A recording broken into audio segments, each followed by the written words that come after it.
그 방법에는 여러 가지가 있겠지만 그 중에 하나 핵심적인 의제가 바로 규제 합리화 아닌가 싶습니다.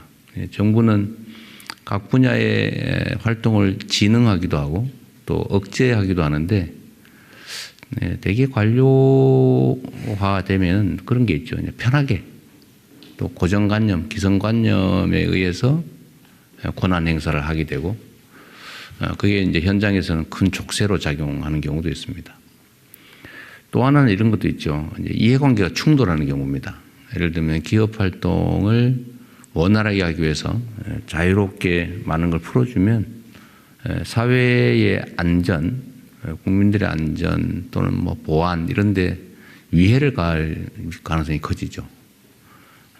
또 한 가지는 이런 것도 있습니다.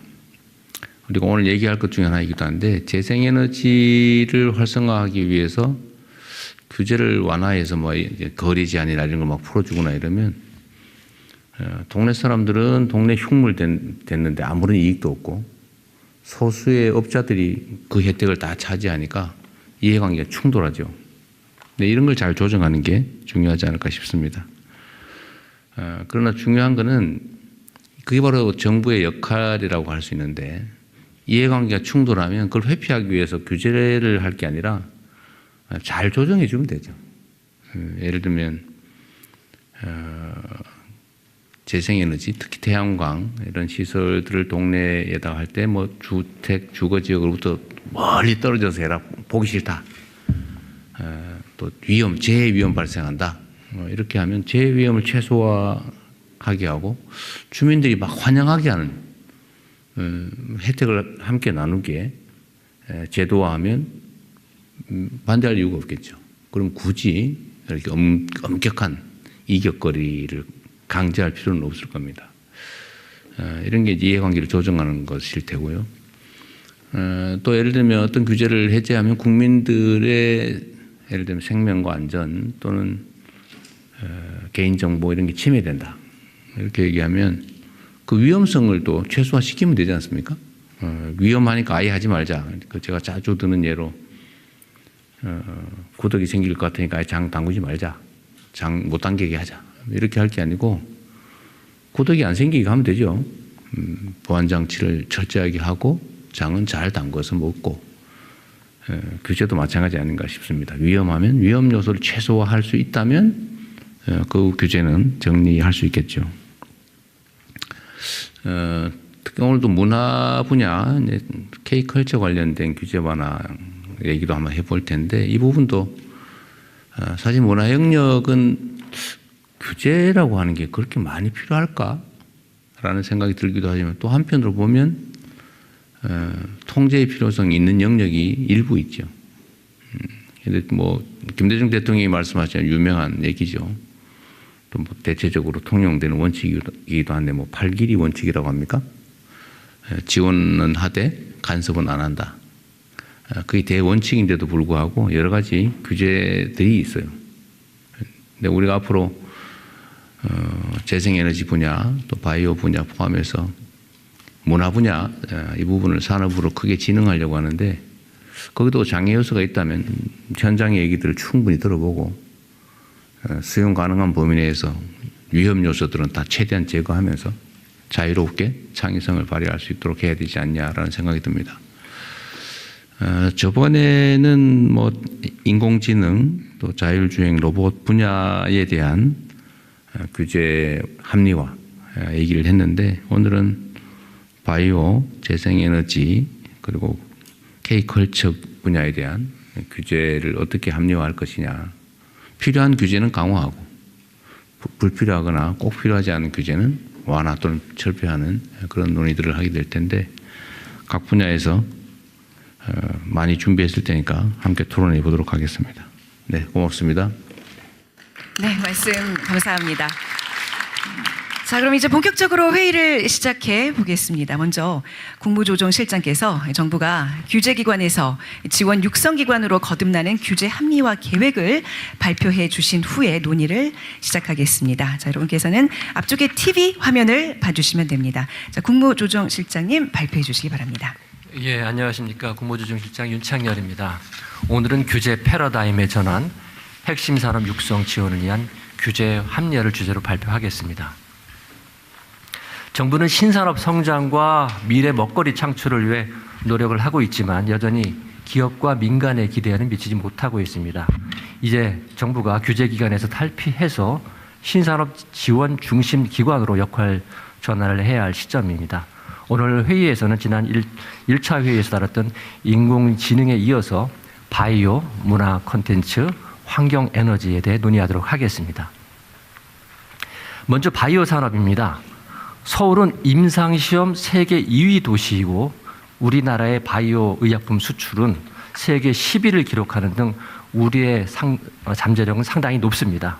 그러나 바이오 산업 활성화를 위해서는 R&D 투자 부족, 복잡한 인허가, 또 선진국과의 기술 격차 등 해결해야 할 과제가 많습니다.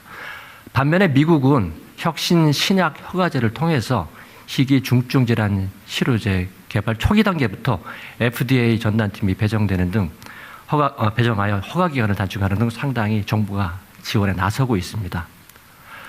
다음으로 문화 콘텐츠 산업입니다. 이제 한류는 세계가 소비하는 브랜드 그 자체가 되었습니다. 관광, 의료, 식품 등 연간 산업 파급 효과도 매우 큽니다. 우선 관련 동영상을 잠시 보시겠습니다. 퍼지는 지금의 모습을 그 누가 쉽게 상상할 수 있었을까요? 아, 이게 된다고? 저도 사실 놀라운 거예요. 제가 한국 대중음악의 어떤 역사를 연구하면서 이런 날이 올 거라고는 사실은 예측하지 못했습니다. It's very famous. Yeah, there are a lot of people that like and listen to K-pop. K-팝은 세계 대중음악의 역사를 다시 쓰고 있습니다. 영상에서 보신 바와 같이 K-팝, K-드라마, K-영화 등 콘텐츠 산업의 경쟁력은 놀라운 수준입니다. 그러나 과도한 해외 플랫폼 의존, 아시아에 편중된 수출 시장, 낡은 방송, 광고 규제 등은 극복해야 할 숙제입니다. 전통적인 문화 콘텐츠 강국인 영국은 자국의 지식재산권 보호 조치를 강화하는 한편 영화 등 창작 산업에 대한 세제 혜택 등 다양한 지원책을 시행하고 있습니다. 다음은 에너지 분야입니다. 재생에너지를 중심으로 해서 글로벌 에너지 시장이 급격히 재편되고 있고 녹색 무역 성장은 우리에게 큰 도전으로 다가오고 있습니다. 이러한 흐름에 대처하기 위해서는 이해관계자의 갈등을 관리하고 경직적인 규제를 해소하며 공급망을 다변화하는 등 적극적인 해결 노력이 필요합니다. 유럽연합은 태양광 풍력 인허가 허가 기간을 9년에서 2년으로 단축하고 신축 건물에 대해서도 태양광 설치를 의무화하는 등 발빠르게 움직이고 있습니다. 또한 덴마크는 온라인 원스톱 플랫폼을 통해서 관계부처가 동시에 심사를 진행해서 인허가 절차를 대폭 간소화하였습니다. 우리 경제의 미래 성장 잠재력을 확충하기 위해 정부가 초혁신 경제 성장의 촉진, 동반자 역할을 수행할 수 있도록 규제 패러다임의 전면적인 전환을 추진하겠습니다. 지난 1차 전략회의에서 논의된 저작권 데이터, 공공 데이터 개방 확대와 자율주행 로봇 규제 개선 사항에 대해서도 후속 조치를 꼼꼼하고 철저하게 챙겨나가도록 하겠습니다. 현재 한국의 LNG 운반선은 시장 점유율이 75%를 넘는 압도적인 세계 1위입니다. 그러나 그 시작은 30년 전 가스공사가 발주한 한 척의 국산 선박에서 시작되었습니다. 즉 정부의 정책적 결단과 기업의 기술 혁신 도전, 이 지금의 글로벌 경쟁력의 시작이었습니다. 앞으로도 정부는 초역식 경제의 육선 지원 주체로 거듭 나가도록 하겠습니다. 네, 감사합니다. 네, 발표 감사합니다. 자, 오늘 토론의 세 주제 가운데 먼저 대한민국의 새로운 성장 동력, K-바이오 핵심 규제 합리화 토론을 시작해 보도록 하겠습니다. 식약처장님의 발표에 이어서 민간 전문가의 발제를 듣고 업계 전문가, 관계부처 등이 참여하는 자유 토론을 진행하겠습니다. 자, 식약처장님 부탁드립니다. 안녕하십니까. 식품의약품안전처장 오유경입니다. K-바이오 규제 대전환 허가 심사의 현재를 묻고 미래에 답하겠습니다. 먼저 현장의 목소리를 들어보겠습니다. 초기 기업 입장에서는 인허가 경험이나 전담 인력이 부족하여 어디서부터 어떻게 접근해야 할지 막막한 경우가 많습니다. 또 심사 중에 보완 요청이 와도 그 사유를 정확히 알기가 어려워서 대응 시간이 오래 걸립니다. 인허가를 받지 않은 벤처기업으로서 어떻게 준비를 해야 될지 참 어렵게 생각되고요. 특히나 시야처와 원활한 소통이 잘 안 되고 있습니다. 게다가 시야처 분들을 만나게 되면 무서운 감정까지 들기도 합니다. 벤처기업은 초기 단계에서 개발하는 경우가 많기에 임상 단계마다 적절한 준비 수준을 알 수 있으면 좋겠습니다. 아이들을 위해 치료제가 하루빨리 나오면 좋겠습니다. 애타게 발만 동동 구르고 있습니다. 현장에서는 느리다, 즉 속도의 문제와 소통의 불편함을 말씀하고 계십니다. 현재 연구 개발에서 비임상, 임상, 심사, 허가에 이르기는 긴 험난한 과정에서 식약처는 공급자 중심의 소극적 관리에 머물고 있습니다. 저 진짜 험난하게 그려놨네요. 네, 험난합니다. 앞으로 환자들께서 애타게 기다리시는 신약이 나오기까지 식약처는 수요자 중심으로 규제 서비스 기관으로 대전환하겠습니다. 저거 끌고 갈 게 아니라 업어다 주지 그러셨어요. 네, 없기도 하겠습니다. 근데 업어주는 건 너무 심하다고. 네. 규제 서비스 대전환 첫 번째, 속도를 높이겠습니다. 현재 한두 명의 심사관이 아파트 10층 정도의 방대한 서류를 순차적으로 심사하고 있습니다. 속도가 느린 이유입니다. 앞으로는 심사 인력을 대폭 확충하여 내실 있고 신속한 동시 심사로 전환하겠습니다. 규제 서비스 대전환 두 번째, 소통을 더하겠습니다. 현재는 연구 개발부터 허가에 이르긴 긴 과정에서 한두 번만의 상담으로 소통이 제한적입니다. 현장에서 불편해하시는 부분입니다. 앞으로는 사전 상담, 대면 상담, 보완회의 등으로 명확하고 충분하게 소통하겠습니다. 프로세스의 혁신을 통한 동시 심사, 소통을 확대한 전주기 규제 지원으로 세계에서 가장 빠르게 안전한 치료제, 안전한 의료기기를 우리 국민께서 신속히 사용하실 수 있도록 하겠습니다. K바이오 식품의약품안전처는 안전에 소통과 속도를 더하여 규제 서비스 기관으로 대전환하겠습니다. 감사합니다. 네, 발표 잘 들었습니다. 자, 이어서 오늘 토론 주제인 첨단 재생의료 활성화와 의료 데이터 공개 활용 현황에 관해서 황만순 한국투자파트너스 대표 이사님의 발제를 들어보도록 하겠습니다. 예, 안녕하세요. 저 한국투자파트너스 황만순입니다. 저는 대학원 마치고 신약개발 연구 한 5년쯤 하다가 2001년부터는 제약회사, 바이오회사 이런 데 투자 일을 하고 있습니다. 그래서 현장에서 뭐 제가 직접 겪은 것들 또는 이제 제가 투자한 회사를 통해서 느꼈던 것들 말씀드리겠습니다. 오늘 말씀드리고 싶은 거는 속도입니다. 속도. 의약품, 의료기기 개발의 속도입니다. 어느 산업에서도 속도 중요하고 빨리 하면 굉장히 좋은데 특히 바이오 산업에서는 그게 국민의 생명과 직결되기도 하고 특허라는 독점권과 고부가치가 나는 독점과 연결돼서 특히 더 중요합니다. 뭐 의약품이건 의료기기건 신약이건 바이오시밀러건 뭐 재생의료건 동반진단이건 CM건 모두에 해당합니다. 최근에 인공지능 기술들 도입하면서 저희 속도를 더하고 있습니다. 민간기관에서 기업들에서 해외 유명한 전문가들 동원해서도 속도 높이고 있습니다. 그런데 저희들이 아무리 노력해도 민간에서 할 수 없는 게 딱 하나 있습니다. 규제기관의 속도를 높이는 건 저희가 할 수 없습니다. 처장님 계셔서 좀 그렇긴 하지만 뭐 몇 개월, 몇 년씩 늦어지는 경우 허다했습니다. 그런 것들이 나중에 다 기업들은 뭐 사실 말도 못하는 경우들도 많이 있고요. 그래서 그러다 보면 기업들은 제조, 우리가 이제 GMP 같은 제조 시설 누군가가 가서 실사해야 되고 점검해야 되고 임상 시험하면 의료기관 방문해서 점검해야 되고 그다음에 임상 단계별로 승인 받아야 되고 이러는데 시간들이 굉장히 걸리는데 그것들 그 단계를 통과해야지 그 다음을 가는 거니까 아무리 돈과 기업들이 노력을 해도. 그래서 제가 좀 이상한 말이긴 한데 민간에서 규제기관에 숫자 늘려달라는 말이 좀 이상하게 들 거라고 저는 생각합니다.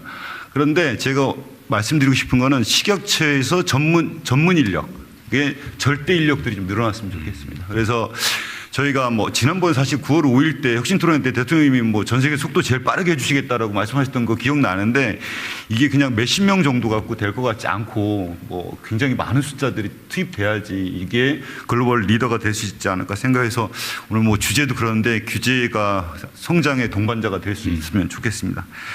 한 가지만 더, 한두 가지만 간단히 저희 아까 재생의료 이런 얘기들 막 계속 나오고 있는데요. 저희 일본 가가지고 우리나라 굉장히 많은 분들이 저기 가서 치료받고 있습니다. 그런데 사실 일본이 되게 후진국 아니잖아요. 가서 그렇게 많은 사람들이 하는데 우리는 못하는 경우들이 많아서 사실 내가 아픈 거는 다 중대 질환이고 난치 질환이니까 일본까지 가서 할 텐데 그 차이가 나는 거에 대해서 좀 합리적인 대안들이 좀 만들어졌으면 좋겠다 이런 생각 하나 있고 그리고 매번 나오는 얘기인데요.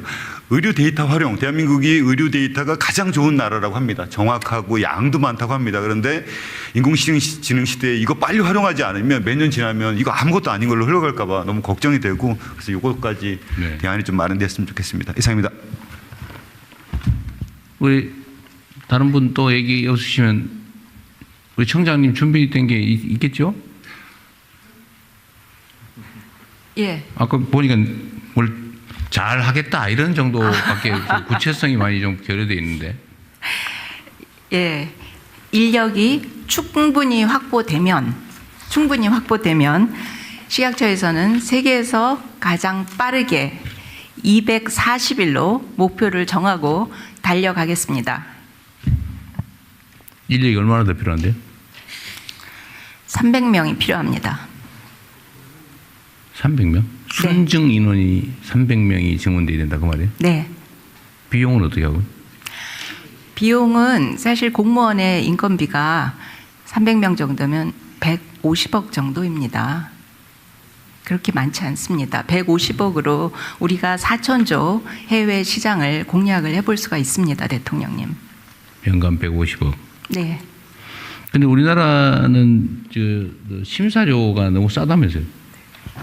심사료가 현실적으로 되게 쌌던 게 맞고 그런데 작년 제 기억이 맞으면 작년 11월인가부터 해서 그 신약도 심사하는 비용들이 좀 올라간 걸로 알고 있어서 그 부분들이 이제 일정 부분들 반영이 됐는데 그것도 뭐 디테일하게 들어가면 외국 기업들은 약간은 많이 되는데 우리는 이제 좀 국내 기업들은 좀 혜택을 보는 방향으로 바뀌었는데 그 비용들이나 그거 가지고 이제 우리 이제 이 인력들을 늘리고 속도를 높이기까지는 그러다가 언제 시간이 걸릴까 이런 걱정이 좀 있습니다. 청장님, 이 인력을 늘리고 속도를 빨리 하게 하는 건 좋은데, 네. 이제 이것도 정부 운영도 어쨌든 경제적 원리가 필요하잖아요. 네. 그 전에 저한테 보고하기로는 심사료가 뭐 한 건당 800만 원인가 그런데. 그 심사료는 이미 4억 1천만 원으로 화학신약은 올려서 올해부터 시행을 하고 있고요. 바이오 시밀러는 지난번 그 K바이오 후속 조치로 내년부터 3억 1천으로 올려서 시행을 하게 됩니다. 원래 얼마인데요? 지금 그 바이오 시밀러도 800만 원 정도입니다. 800만 원 정도. 예, 800만 원에서 이미 내년에 3억 1천으로 올리지만 그것으로 올릴 수 증언할 수 있는 심사 인력으로는 규제 서비스의 대전환을 이루기에 부족합니다. 아니 그러니까 그 전에도 제가 물어봤는데 이게 어쨌든 심사를 국제 기준에 맞춰서 빨리 하는 것도 중요한데 심사료를 터무니없이 싸게 받으면서 그럴 필요는 없고 이게 지금 심사보다 성공하면 돈 버는 거잖아요. 다른 나라 기준에 맞춰서 뭐 어쨌든 3, 4억 정도로 올렸는데 네. 그렇게 증액을 했을 경우에 추가 세입이 생기잖아요. 네, 그렇습니다. 그리고 아까 저기 인력은 150명, 300명 하면 150억 정도 추가가 필요한데 네. 이 심사료를 올리거나 아니면 기타 뭐 어쨌든 뭐 방법을 통해서 세외 수입이든 이게 좀 늘어나는 거. 뭐 세금 늘어나는 건 있겠죠. 네. 근데 그건 알 수 없는 거고. 네. 세외 수입이 직접적으로 늘어나는 건 얼마 정도인데? 그러니까 세외 추측으로. 수입이 대략적으로 바이오시밀러 같은 경우 다 그냥 이 전체 300명을 증원하면 그 300명이 할 일이 있잖아요. 그 할 일에 관계된 수수료가 네. 얼마 정도 늘어나냐? 네. 얼마만큼 더 늘릴 수 있냐? 네. 그러니까 순수하게 세금으로 부담해야 될 게 얼마냐 이 말이에요. 네. 그러니까 이 수수료 같은 경우에 바이오시밀러 같은 경우 120억이 늘어나게 되는 거고요. 그다음에 이게 허가 총액으로만 얘기해 보세요. 뭐 계산할 네, 필요. 총액은 한 400억 정도 들어올 수 있을 것 같습니다. 그럼 손해가 아니라 네, 그렇습니다. 네. 그죠? 약간 안 믿어지는데. 그런데 왜 안 했어요 이때까지? 아니 그런데 그 심사 인력으로 그 수수료로 지금 뽑을 수 있는 그 수수료를 지금 올리면 수수료를 이제 국제적인 기준에 대충 맞춰서 올리면 현실화하면 네. 한 400억 정도가 더 늘어날 거다. 네. 맞아요. 그런데 잠깐만 있어봐요. 그런데 그 돈으로는 공무직 아니 공무직이고 뭐 공무원이고 뭐 상관없고 하여튼 심사 인력을 300명 정도 늘리면 되는데 그걸 뭐 공무직을 하든 공무원을 하든 뭐 상관 있어요. 하여튼 그 비용이 더 남는다 그 말이에요? 네, 오히려 더 남을 수도 있습니다. 그거 하면 되겠네요. 그렇지만 일단은 그 공무원이 굉장히 필요한 이유는 심사에 1차 심사자와 2차 심사자가 필요합니다. 공무직이든 계약직이든 뭐 상관 있어요. 근데 그 더 싸고 안정적이어서 공무원이 된다 네, 그 말이잖아요. 네, 그리고 오랫동안 근무를 하십니다. 그건 우리 내부 얘기고 우리 국민들이 관심 있는 거는 손해 안 보고 인력을 증원해서 더 빨리 할 수 있다. 그거 하면 안 할 이유가 없는 거잖아요. 그걸 어떻게 더 효율로 할 건지는 그 공무원을 뽑는 게 나은지 공무직을 뽑는 게 나은지 계약직을 뽑는 게 나은지는 우리끼리 내부적으로 얘기하고. 네. 네. 네. 그 업계에서는 그러면 지금 800만 원 하던 심사료를 뭐 3억, 4억씩 올리는 거에 대해서 이의 없어요?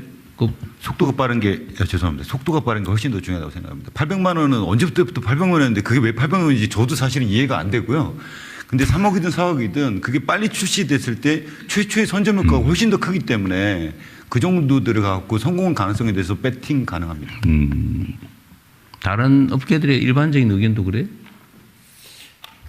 이게 되게 큰 회사들만 그러는 거 아니에요 혹시? 아니 연세가 좀 많이 드신 분들은 제가 몇 년 전부터 얘기하니까 규제기관에 사람을 늘리면 규제만 더 늘어날 건데 도대체 무슨 얘기하는 거냐라고 하시는 분들이 사실 있는 건 사실인데 저는 새롭게 기술이 변하고 그래서 그것들 팔로우하고 하려고 그러면 절대적인 전문 인력들이 늘어나야만 된다. 업계의 부담이 없고 크게 반대하지 않는 상태에서 심사료를 올리고 그게 재정적으로는 오히려 인력 증원보다는 더 많이 남으면 하지 말래도 해야 되는 거 아닌가요? 그렇게 정리를 하시면 될 것 같네. 대신 행안부에서 왜 공무원 숫자 늘리냐면서 반대하겠죠? 근데 그건 신경 쓰지 말고 합시다, 그러면. 네. 네, 그러면 공무원 인력을 늘려서 240일로 추진을 해보는 것으로. 네. 네. 전 계속해서 현장에 있는 우리 민간 전문가들의 아니, 그거 말고 또 다른 거 있잖아요. 지금 의제가 뭐 네.